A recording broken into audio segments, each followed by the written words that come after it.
মশিউর রহমান রাঙ্গাকে বহিষ্কার করে 2021 সালের 9 অক্টোবর মুজিবুল হক চুন্নুকে মহাসচিব করেছিলেন জাতীয় পার্টির চেয়ারম্যান জিএম কাদের। সে সময় বিনা অপরাধে তাকে অব্যাহতি দেওয়া হয়েছে বলে দাবি করেছিলেন রাঙ্গা। অপরদিকে দলের মহাসচিব মুজিবুল হক চুন্নু বলেছিলেন দলীয় শৃঙ্খলা ভঙ্গের কারণে রাঙ্গাকে বাদ দেওয়া হয়েছে।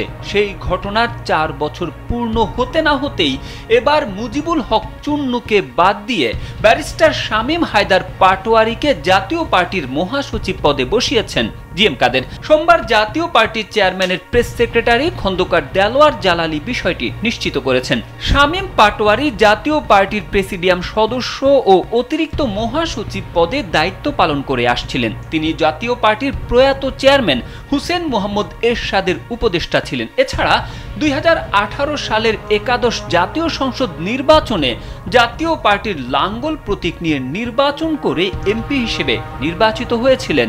এদিকে অব্যাহতি পাওয়ার পর মুজিবুল হক চুন্নু তাৎক্ষণিক প্রতিক্রিয়ায় একটি গণমাধ্যমকে বলেন, এটা সম্পূর্ণ অগণতান্ত্রিক। জাতীয় কাউন্সিল ডাকার পরে পদ থেকে বহিষ্কার করার কোনো এখতিয়ার নেই চেয়ারম্যানের।